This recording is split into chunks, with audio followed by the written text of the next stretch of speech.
Tapi kalau bicara soal sekarang kan belum juga 1 tahun pemerintahannya Pak Prabowo dan Mas Gibran, langkahnya Pak Jokowi yang disebut punya peluang jadi Ketua Umum PSI, dan kalau Pak Jokowinya mengiyakan, kemungkinan besar kan itu akan terjadi ya Mas Har. Iya. Ini langkah yang memang harus disiapkan Pak Jokowi untuk mencari kendaraan politik, atau ya tadi justru berpotensi bahwa jangan-jangan nanti di pemerintahannya ada hawa yang berbeda.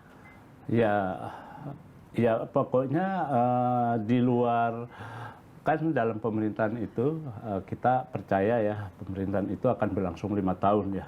Pemerintahannya Pak Prabowo dan Gibran harus berjalan 5 tahun. Tapi kan tidak tahu di luar itu bisa ada perubahan-perubahan mendadak, dinamika politik atau ada sesuatu yang memang terjadi sehingga harus ada perubahan-perubahan.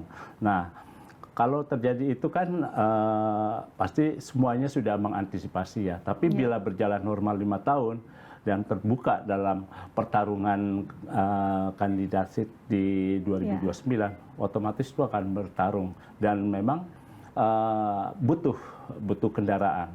Mas Gibran butuh kendaraan politik untuk bisa maju sebagai calon presiden. Jadi bisa dikatakan ini strategi lah ya untuk memiliki kendaraan politik, karena 2029 ya, kan betul. It's everyone's game, jadi harus punya kekuatan masing-masing gitu ya Mas Har ya.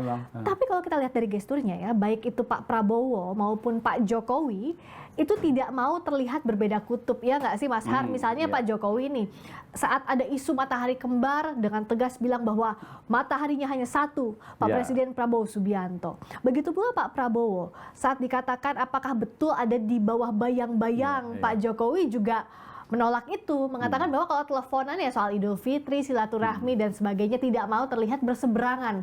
Mas Har melihat apakah dua tokoh ini tidak mau tanda kutip diadu di publik dalam hal pandangan dan arah politik? Ya, karena kan Pak Prabowo kan juga orang yang pasti tahu diri lah ya, sudah diangkat menjadi menteri, didorong, didukung menjadi calon presiden dan memenangkan. Tentu Pak Prabowo tidak akan begitu saja melupakan atau meninggalkan Pak Jokowi. Tapi jelas sebagai presiden, Pak Prabowo pasti kan seperti yang dia bilang, saya bukan boneka, bukan presiden boneka. Artinya saya harus lepas dari bayang-bayang Pak Jokowi ya. Dan untuk maju kembali nanti bila mana beliau sehat sampai 2029, kan juga butuh reputasi, track record yang memang dia harus mendapat cerita baik, berprestasi dari masyarakat. Jadi rakyat itu nanti ketika pemilihan umum, ketika kalau menganggap pemerintahan Prabowo berhasil ya dikasih reward lah untuk dipilih kembali. Tapi bila gagal kan pasti divonis, tidak dipilih, begitu. Kira-kira seperti itu sih kalau menurut saya.